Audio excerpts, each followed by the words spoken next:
2024. What a year.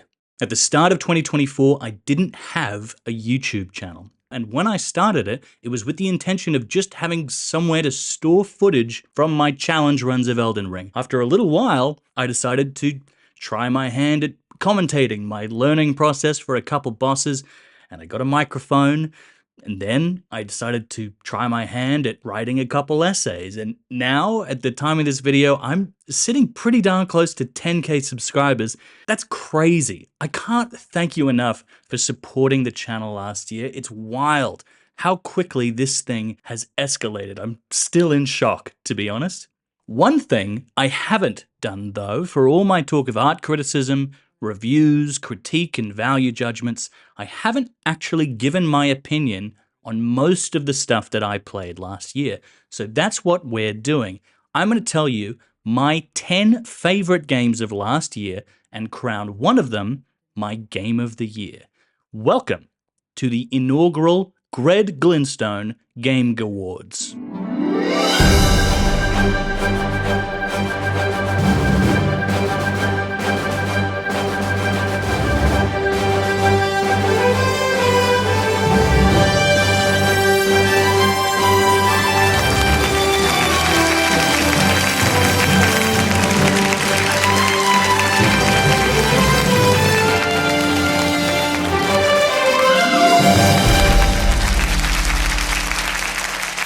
One obvious thing to point out at the beginning here, this is my list.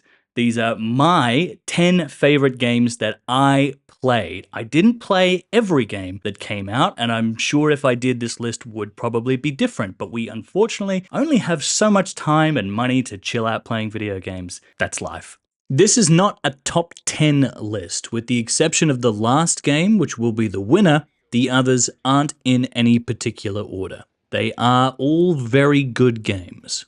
So, with that all being said, let's go through the 9 nominations that didn't quite get the top spot.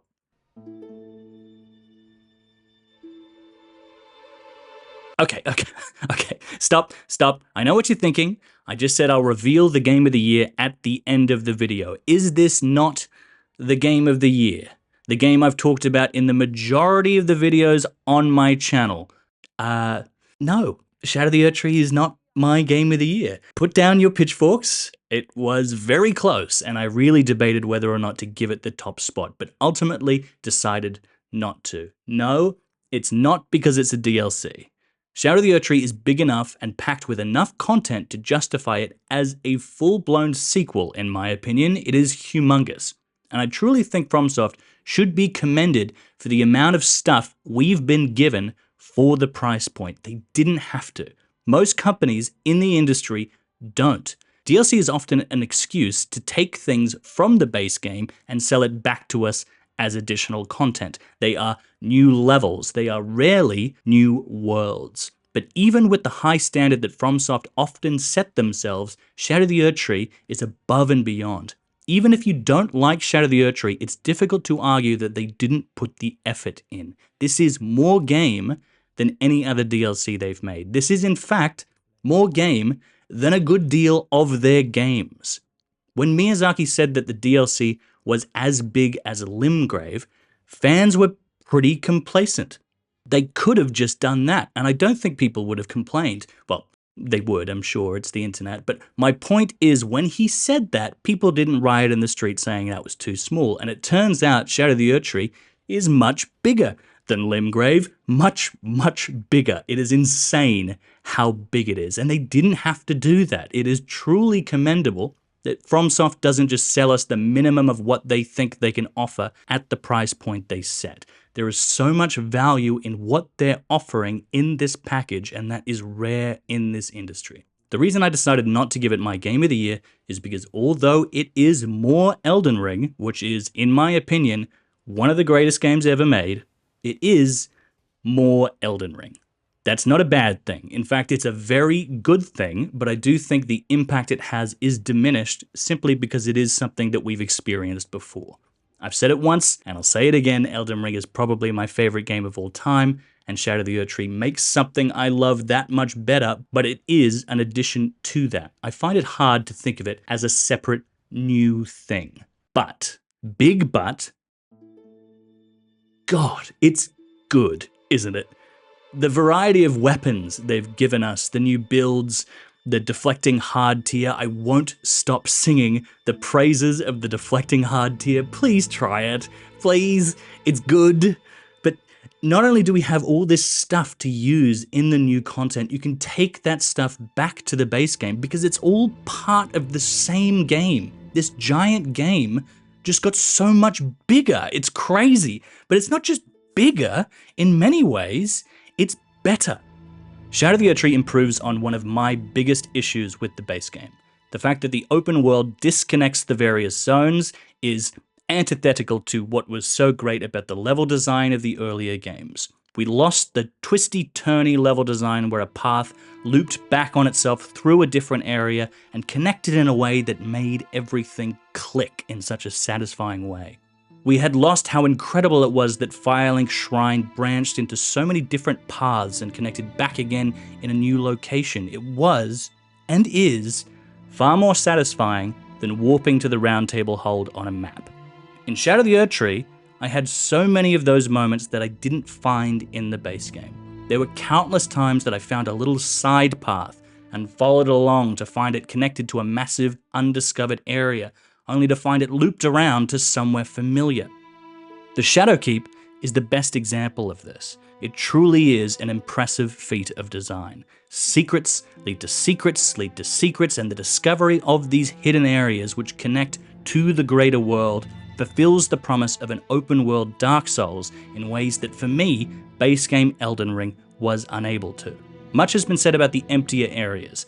I've said my piece and I won't repeat it, but I still think back on seeing these giant things sticking out of the ground and realizing they were fingers and audibly gasping because of what fingers represent in Elden Ring. They are the cornerstone of the central religion in the lands between. They are divine. These are holy places. We learn more about the fingers in Shadow of the Erdtree. A character we meet, Count Ymir, tells us there never was any hope. They were, each of them, defective, unhinged from the start. Marika herself, and the fingers that guided her, and this is what troubles me. No matter our efforts, if the roots are rotten, then we have little recourse. Shadow of the Erdtree is a dark video game, and we see here the fingers as they are, not as divine heralds of an infallible wisdom, but twisted, shuddering monstrosities divorced from purpose and function. They are phantom limbs. What we learn in Shadow of the Erdtree is that the Shadow Realm is not a dark reflection of the lands between. It is stark reality. It is the world before Marika created her utopia, a dark corner where she shrouded her pain in darkness and then reduced it to ash. It is not an echo, but a first draft. But these worlds are connected. They are in many ways two sides of the same coin. R'hllana and Rennala are obvious comparisons, but in many ways, Belorat and the Divine Beast parallel the capital city and Morgoth. Volcano Manor and the Shadowkeep are each managed by inhuman hybrids of man and snake. There are two avatars of rot, and just as in our original journey, as Tarnished, there is in Shadow of the Erdtree a consort and a god. There are these parallels everywhere. And there are also parallels to other FromSoft games. It is a shadow not just of Elden Ring, but of their entire body of work. It is a culmination of everything they've done up to this point, and I think ultimately it is the best representation of what they do. Yum yum, Daddy FromSlop. Miyazaki, praise be. People were pretty grumpy about the difficulty of Shadow of the Erdtree. There is a case to be made that we've reached the fighting game problem where the mechanics have become so complex the barrier for entry is impenetrable for anyone without a hardcore mindset. I don't agree with that, but I will agree that it is the hardest thing they've done. It is not, however, the hardest game I played in 2024. That game is Nine Souls.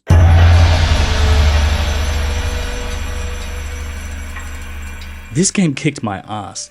I spent longer on the last boss of Nine Souls than I did on the last boss of Shadow of the Erdtree. This game will start throwing bosses with 3 phases, 3 full health bars less than halfway through the game. It's tough. Nine Souls is clearly inspired by the FromSoft-infused Metroidvania stylings of Hollow Knight, but takes its core combat from Sekiro rather than Dark Souls. Parrying is incredibly satisfying in Nine Souls, and the follow-up dash you'll need to do in order to capitalize on those parries has several variations that all feel different. Unlike Hollow Knight, which has a fairly simple moveset, there is a surprising amount of combat variety in Nine Souls. Players can build their character to fit the playstyle they want and can switch at any time. You can commit to a parry playstyle, but you also have other options. I spent a good deal of my playthrough using a charge attack playstyle because I love the old Mega Man Zero games, but there are a ton of different ways to play the game. For that reason, I think Nine Souls has far and away the best combat system I've played in any Metroidvania, which is a feat because there are a ton of Metroidvanias. Every time I feel like I get sick of this genre, something new comes along and takes the formula just that little step further. But Nine Souls doesn't just take the formula a step further, it rewrites it. This game has better action than most AAA titles, and it's made by a very small team with a fraction of the budget that has never made a combat-focused game before. It is truly impressive. Red Candle Games is a Taiwanese studio known for the survival horror game Devotion, a game that encountered controversy from China because of an Easter egg of Winnie the Pooh, a reference to Xi Jinping. While the story of Nine Souls is abstracted and less directly politically motivated, the plot does seem to be a thinly veiled allegory for subject matter they've tackled before. The story of the Solarians and their opportunistic relationship with the ape men inhabitants of the pale blue planet, while a little talky, is surprisingly effective, and the player character of Yi has a complex morality that betrays the game's cutesy art style. There is much more depth here than you'd expect. I did a video a little while ago where I took a bit of a random jab at Metroid Dread, a game I really don't like. People were confused why I didn't like Metroid Dread. Well, games like Nine Souls are why I didn't like Metroid Dread. Metroid Dread was a fully priced game that I beat in under 10 hours. It came out almost 5 years after Hollow Knight, a game which was sold for a fraction of the price of Dread, but packed with 10 times the amount of content. There have been so many truly great independent Metroidvanias come out in the last decade. I truly hope that Nintendo, or Konami for that matter, if they ever return to Castlevania, stop looking back at their old titles for inspiration and instead start looking to these wonderful independent studios that are completely beating them at their own game. Nine Souls is incredible. Red Candle Games called Nine Souls Dao Punk. Another game I loved in 2024 was given a similar punk title, Tsar Punk. That game was Russian studio Odd Meters' Indika.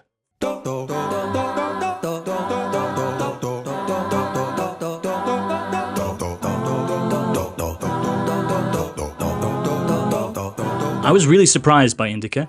I'd only seen the marketing images for the game and thought for sure it would be a talky, pretentious walking simulator where you walk very slowly while being lectured about philosophy and religion. No, this game is so much weirder. It also has a surprising amount of gameplay variety. There are puzzles, platforming sections, there's a racing section, while there are definitely moments where you do walk very slowly and are lectured about philosophy and religion, there is always something new around the corner to break it all up. It is really refreshing. But most importantly, it utilizes the medium in a way that talky games with lots of walking rarely do. This is first and foremost a video game, not an interactive movie. You play Indika, a nun living a monastic life struggling to manage the demands of living piously. Everyone hates Indika, maybe even God. She has a very rough life, but Indika stoically endures it all because she knows that if she can do enough good, that she will be treated as good. She will be a good person. But Indika has a voice whispering in her ear, the voice of a devil, and it is challenging her faith. It sparks doubt and speaks of futility, and maybe it's right. There is far more thematic depth here than I'm letting on, and the story takes many turns. It is also very grim. Do be prepared if you want to play this for yourself because it is dark, dark, dark. But there are surprising moments of lightness, and very surreal comedy. It is not the austere, slow, talky think piece that I took it to be, and it really absorbed me. It is bold, brash, and nuanced in the exploration of its subject matter. It has a good deal to say without ever being preachy, and the shifts in tone, while sudden and often jarring, never feel incongruous to the overall package. It is short, and you can play through it entirely comfortably in an afternoon, but it will keep you thinking about what it has to say far beyond the time you spend with it. That's the mark of a great game. I am an old woman. I'm yesterday's news.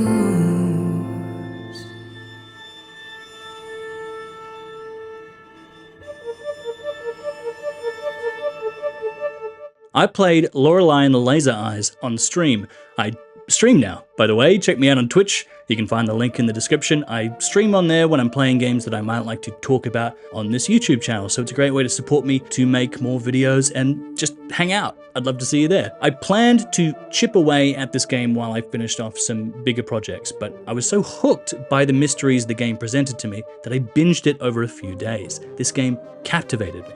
Lorelei and the Laser Eyes is puzzles on puzzles on puzzles on puzzles. Doors unlock and open up into more locked doors. It is dizzying. But the magic of this game and why it became so addictive is because even though the puzzles seem unending, you are constantly provoked with epiphanies that open you up to understand the language that this game communicates with. The last time I had an experience playing a game like this was The Witness, which is one of my favorite games of all time. But while The Witness concerned itself with one sort of puzzle that is approached in a large variety of ways, Lorelei and the Laser Eyes presents you with a much broader variety of puzzles. Often the solutions for the puzzles you find are in the library of collected notes, articles, and journals you find while exploring. I used a notepad and pen for this game, and I wrote down any codes or symbols that I found and flipped crazily through pages anytime I found a lock I couldn't open or a question I couldn't answer. I love doing that, and so rarely does a game trust you enough to give you puzzles difficult enough to require that level of administration. This game feels like it was made for me specifically. It is a haunted house as directed by David Lynch. It is often quite creepy, but it's also very funny. The antagonistic figure of the game is a pretentious film director obsessed with making a form of art that doesn't require an audience. There are clear references to PS1 era survival horror games. There are puzzles that need to be solved by playing a Game Boy. This is my jam. There are survival horror elements, and you can die. That leads to a level of tension rarely achieved in puzzle games of this nature, but it can, and did, lead to frustration when I lost my progress and couldn't remember what I needed to redo. But when I finished Lorelei and the Laser Eyes, I was left with an overwhelming sadness that it was over and I could never experience it again with fresh eyes. Games like that are rare and fleeting and necessary. The live service model has dominated the industry for quite some time, and this oversaturation has incurred losses that will be felt for a long while. But it's not all doom and gloom for live service, because one game in 2024 proved that you can adopt that model and still make a really damn good game.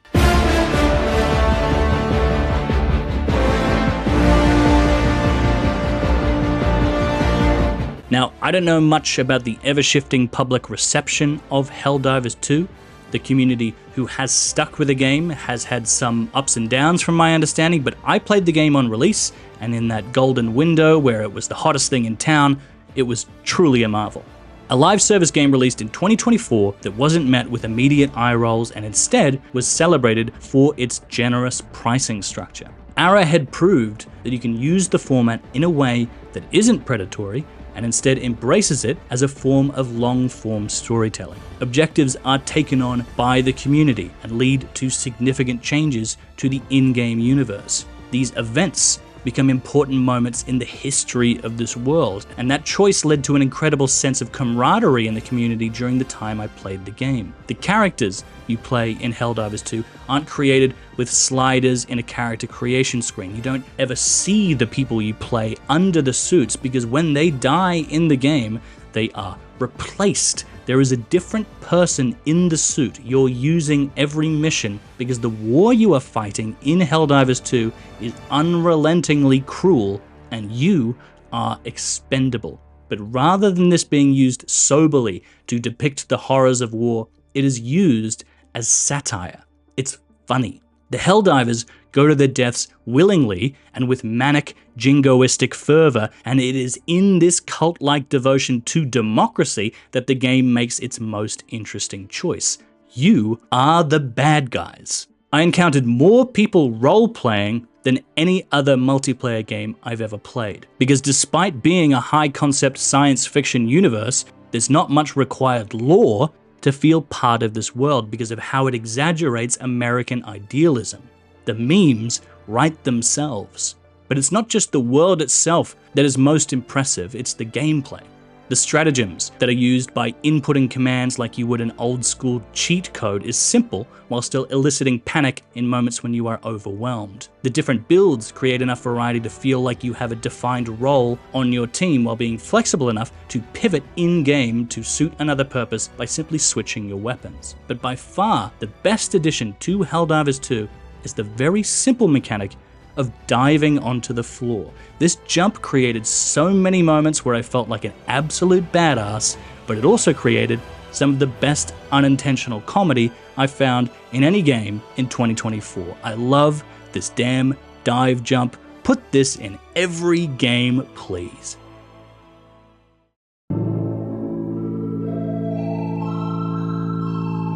When I first played Animal Well, I didn't love it. I thought it was overhyped, I found the platforming unsatisfying, and the puzzles pretty simple. I loved the design and the presentation, the music and the art, and just the weirdness of it all was really endearing. And I loved how the world fit together, but I really didn't like moving through it. I found the backtracking much too tiresome. And when I got to the end credits, the first end credits, even though I knew there were many more things to find and puzzles to solve, I decided to leave it there. It turns out that in my playthrough, I didn't figure out what is maybe the most important mechanic in the whole game. I'm not going to spoil it for you now in case you want to discover it for yourself, but there is a way to make your traversal much less of a chore, and I didn't find that in my playthrough. This mechanic is so important, and there is a case to be made that a mechanic this important shouldn't be this well hidden, but like Elden Ring, community engagement is a big part of the magic. It is a throwback to old school games where integral information was hidden in published hard copy strategy guides that were passed around amongst friends. After I discovered that, I decided that I would give the game a second chance and try to get all the eggs. It turns out everything before the egg hunt is basically a tutorial for the real game. The real game is everything else. It is hidden. In psychology, there is a cognitive bias called functional fixedness. It is a limit of how we perceive an object to be traditionally used. Animal Well is fantastic with how it challenges functional fixedness. The tools you have in Animal Well are toys. Their uses are mostly self-evident, but the more difficult puzzles force you to find new uses for these toys that go beyond their traditional purpose. And it is these endgame challenges that I missed on my initial playthrough, where you are forced to rely on your simple tools creatively. Platforming becomes as much of a puzzle as anything else, and the puzzles themselves are no longer simple, they are incredibly complex. I didn't descend to the deepest depths of the Animal Well myself. After I got all the eggs, I looked online to see what else there was to do, and I discovered how deep it all goes. The aspect of community engagement is in fact necessary to complete some of the more difficult challenges in the game, and it made me wish I was engaged with it on release. That's the trouble with puzzles that need to be solved by a community and not an individual. Once they're solved, you're no longer part of the process. There is no shared collaboration because you've missed the boat. Everyone has already figured it out. Although it's disappointing to be left out, it is an impressive feat to design puzzles that require that many brains. Animal Well is a very clever game.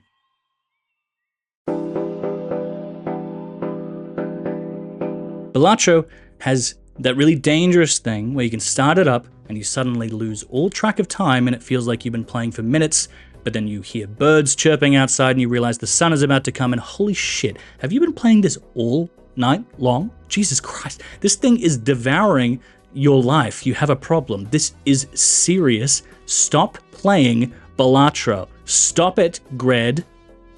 I have a very addictive personality, and when games have that Moorish quality, I find it very difficult to put them down. Sometimes I have to be very careful about what I start, because I will wring every ounce of good feeling out of it until it is done and I am a husk of a person. Balatro is maybe the simplest game to trigger that for me. Usually I get sucked into big expansive worlds that demand detailed exploration. They are exhaustive to-do lists, where I obsessively tick off tasks in fear that if I don't, I'll miss some crucial element. I heard Balatro was very addictive, but I didn't think it was the kind of game to suck me in. I was wrong. I'm not a gambler, thankfully, but I do like poker, mostly for the mind games and the social aspect. Definitely not for winning big money, so when I heard that Balatro, the big indie hit of the year, was poker without bluffing, the main appeal being big numbers go up, I thought, I'm probably not going to be into that. I was wrong. Because it's not just big numbers go up, it's how big numbers go up. There's a lot of different ways big numbers go up. Each joker presents you with different ways to increase your returns, and your strategy for each run is formed around these opportunities. You are, in poker terms, playing the hand you're dealt.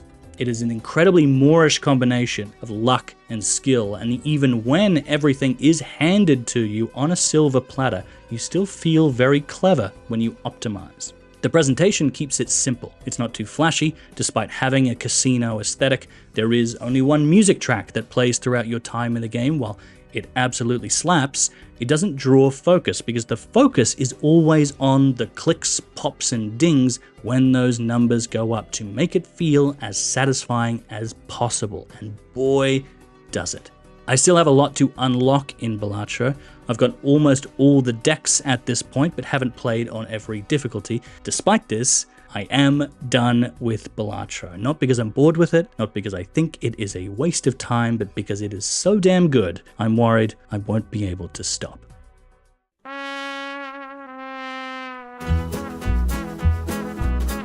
Comedy is often overlooked in awards season in all artistic mediums, which is a very strange thing considering how difficult it is to do well. Thank Goodness You're Here does this very well, and for a while there, this was my game of the year. The gameplay itself is difficult to describe. The only thing I can think to liken it to is the Paper Mario games without the combat. You can interact with the characters and objects in the world in various, often hilarious ways, but there are no puzzles or challenges to encounter. But it is interactive, and the comedy found in Thank Goodness You're Here isn't just clever writing and gags, it also comes from things that you as the player do. The most obvious example being this delightful little slap. This slap brought me so much joy, it's genius. Thank Goodness You're Here is best likened to a British sketch show. The game is filled with an absurd cast of characters, and you progress through the game making loops of the town. Each loop of the town, you encounter these characters in a different scenario, each based around the simple premise of very badly needing your help. Thank goodness you're here. This game is extremely British. If you enjoy sketch comedy like Little Britain, The League of Gentlemen, or Snuffbox, you'll love this. Matt Berry from Snuffbox even voices several characters in Thank Goodness You're Here, and if you're familiar with Matt Berry, that might be enough to make you pick this up right now. The humor is absurd, but very much defined in a real place and culture. I'm not British, despite what many people might think. I'm Australian, by the way, but there is something so wholesome about the folky, small-town culture that is presented here. I'm sure there are a ton of references and in-jokes that I'm not quite in on, but I laughed out loud all throughout this game. I had an absolute blast. I've already spoken at length about my thoughts on Silent Hill 2 and how my interpretation of the story changed in this new remake. That video contained a pretty large section on value judgments, which eventually got split off and became the video on review scores, but neither of those videos do I actually give my value judgment on Silent Hill 2, so here it is. It's great. If I were to give it a score, which I'm not, it would be very high. It's a confident remake of a remarkable game. Although the original was important to me, I played it a long time ago, and that meant I'd forgotten a lot of things about the journey in Silent Hill 2. I thought the division between the new stuff and the old was seamless, and I often had to double check what was or wasn't in the original game, and that is the highest compliment that I can give to Bloober Team. The motion capture and performances also do a much better job at conveying the story. Sorry if that's sacrilege for some, there is an undeniable kooky charm in the delivery of the original which contributes to the uncanniness, but I still think the remake improves in showing us how James is feeling, and that is important. There are flaws. I think a big part of that is that there is, weirdly enough, too much respect for the original. The combat of the original was pretty janky, but it served its purpose. Combat was slow and uninteresting. James is not a capable fighter, but the enemies are even less capable, so he gets through by just being less shit than they are. You can run past most enemies in the original, so combat was largely optional outside of some key sequences. In the remake, enemies are much more capable, which makes them scarier because they hold more of a threat. This creates more immediate fear because enemies can jump on you, causing you to panic and fumble your shots, wasting precious ammo. The issue is that because the enemies are more capable, James needs to be more capable to defeat them, meaning in this game, he's pretty damn good at fighting monsters. He needs to be at a level of fighting skill to get through this journey that I'm not sure is true to his character.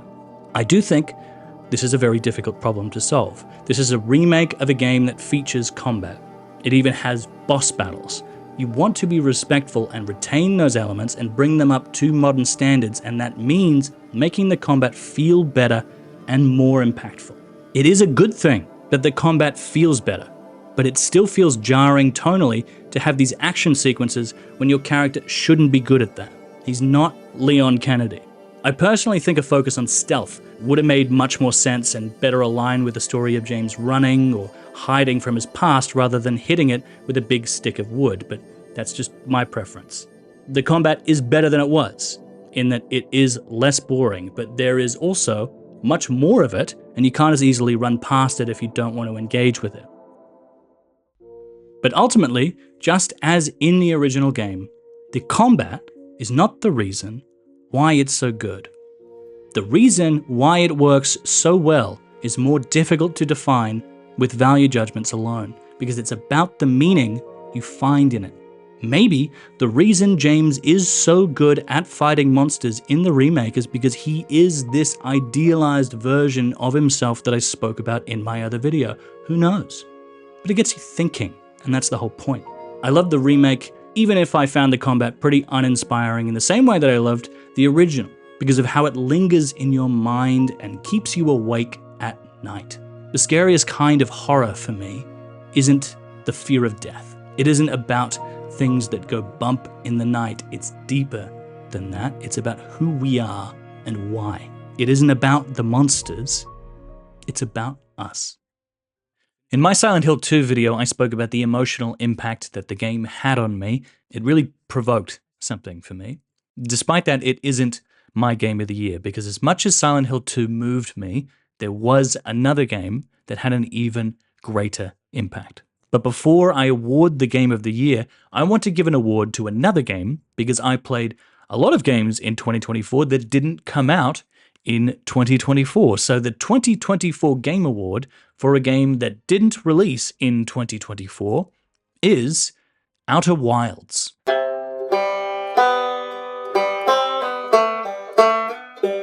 That's right, I never played Outer Wilds until very recently. Actually, I pretty much only just finished the DLC about a week before I started this video, so it's very fresh in my mind. Why didn't anyone tell me this game was good? I'm kidding, of course. This is one of those games that people get angry at you for never playing. There's a reason for that. It's amazing. Just like Lorelei and the Laser Eyes and The Witness, Outer Wilds is one of those games that really requires you to take notes and pay attention. But the biggest strength in Outer Wilds is that you never feel like a person playing a video game and solving puzzles.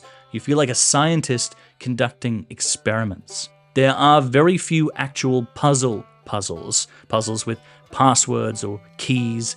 The puzzles are more often tied to understanding the alien architecture, technology, or natural phenomena of the worlds you visit. You really do feel like an explorer. And the game is very good at making you feel very bad at exploring at the beginning and then becoming more competent bit by bit. You learn. Progress can be slow, and if you thought the runbacks after death were long in FromSoft games, you're in for a bit of a time. Even simple things like flying the ship feel unmanageable when you start, but by the end, you'll be operating it like an expert pilot. Or you won't. The game doesn't actually require you to get good at flying, and puzzles often have more than one solution. Even when you are stuck and unable to progress, it still feels satisfying to explore.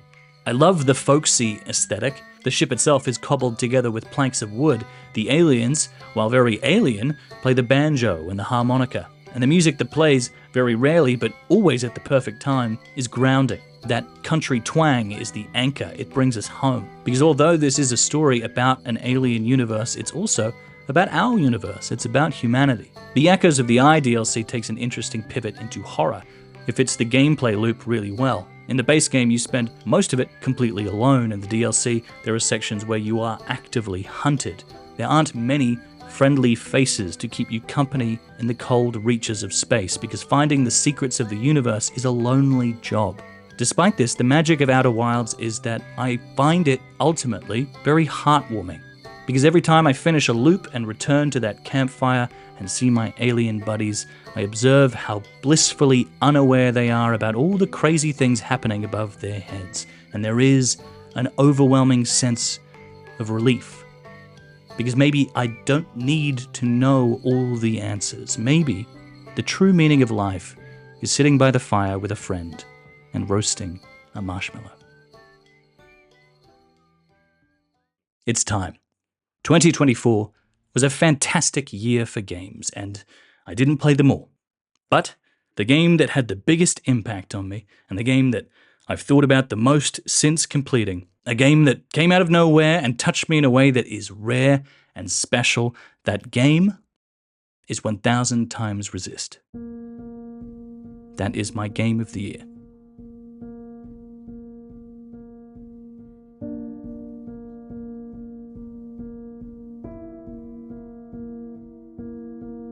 I'm going to try and sell you on this game and give you some idea of why I think it deserves such high praise, but I want to tell you as little about it as possible. I went into this game knowing nothing, and that's what I recommend you do too. But before I try to sell you on this game, I'm going to be real and tell you what 1000 Times Resist is. Out of all the games that I nominated for my games of the year, this is the least like a game. It is the least interactive. If I could describe what this game is like to play, I'd say, you know, in JRPGs, when you're in between dungeons and you're resting at the inn, and in order to move the story along, you need to sort of play hide and seek and find the specific NPC that will trigger progression. That is most of 1000 Times Resist. You may immediately be turned away by that, and I know I'm doing a terrible job of selling this to you, but that's the truth of it. There is very little game in 1000 Times Resist. It is far more walking simulatory than Indika, or even Thank Goodness You're Here.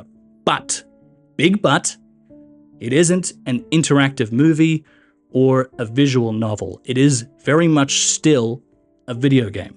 And there are several moments in 1000 Times Resist that utilize the medium in ways that I've never seen any game do. Never has an objective notification given more insight into character and theme. There are very few choices to make in this game, but the choices that you do make aren't simple binary choices of good and evil, but complex philosophical questions that will require you to think deeply about yourselves and the things that are important to you. It will teach you about yourself and how you view the world. 1000 Times Resist is about 10 hours long, which is a long time to spend with a game that is mostly talking, but it is divided into 10 chapters, so it can be played much in the same way that you would watch a TV show. That is how I intended to play it, but I ended up binging the whole thing in one sitting. I couldn't put it down, because 1000 Times Resist is one of the most profound, rich, and thought-provoking science fiction stories I've encountered in any medium in a long time. I'm not going to tell you anything about the story itself. Instead, I'm going to talk about its influences. From playing it, I observed what I thought were clear inspirations from Neon Genesis Evangelion and Shin Megami Tensei Nocturne. In a Reddit AMA, Remy Su, creative director for the game, mentions many more. The films of Satoshi Kon and Wong Kar-wai, and games like Nier Automata, 13 Sentinels Aegis Rim, and Signalis. One interesting TV show they list is a show I absolutely love, the highly underrated HBO series, The Leftovers. The Leftovers is a high-concept melodrama about the people left behind after a rapture event blinks away 2% of the world's population, 140 million people. In The Leftovers, despite the fantastical premise, the show is always grounded in the reality of the characters and the realism of what life would be like in that situation. What would life be like when faced with that sudden change? And that is what is so impressive about 1000 Times Resist, because despite this intricately plotted, twisty-turny, high-concept science fiction plot featuring clones, time travel, and cosmic intervention, the story at all times remains devastatingly personal. Because outside of media inspirations, the team were inspired by two real-life events that happened very close together: the 2019 to 2020 Hong Kong protests and the COVID-19 pandemic. Change can be sudden and irrevocable. Reality can twist and upend itself without warning, no longer reality at all, but history.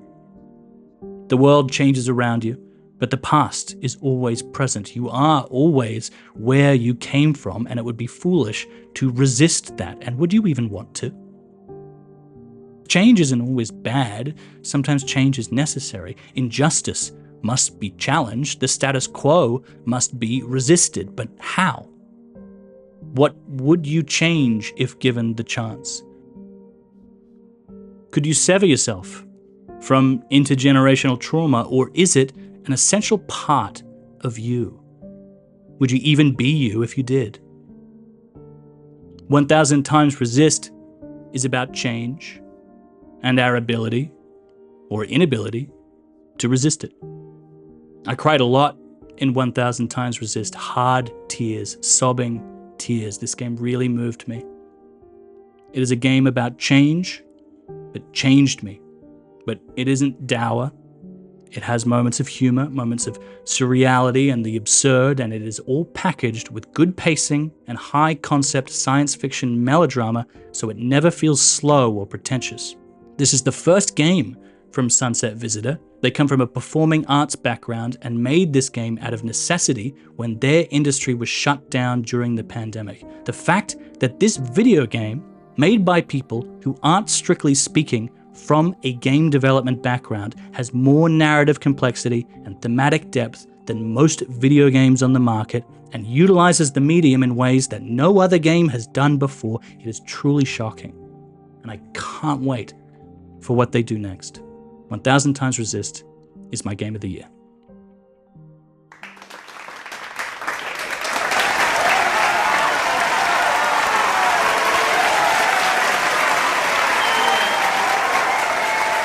Wow, thank you.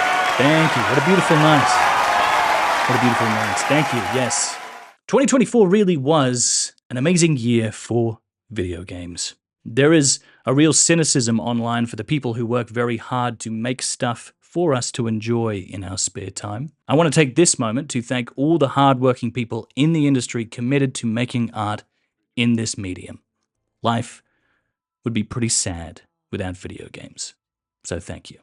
And thank you to my lovely patrons. Thank you to Bender, Wastoid, Choking on Razors, and a very special thank you to Laker, as well as all the lovely people you see here. I wouldn't have been able to play all the games featured on this list if it wasn't for you guys, and playing games means I have stuff to talk about.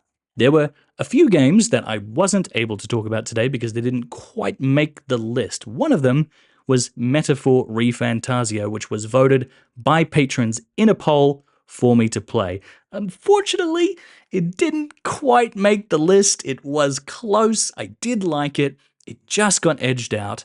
I will, however, be doing a runner-up video exclusive to the Patreon, where I'll be talking about that game and 4 other runner-ups that only just missed out. If you want to hear more from me, you'll find more exclusive content on the Patreon. You can also find me on Twitch, where I'm trying to stream as regularly as I can. So feel free to drop by if you want to hang out live. Again, from the bottom of my heart, I really appreciate all the support in 2024. I'm still stunned by how much this channel has grown. It's an absolute dream to talk on the internet about video games for you guys. Thank you, thank you, thank you. Have a great year.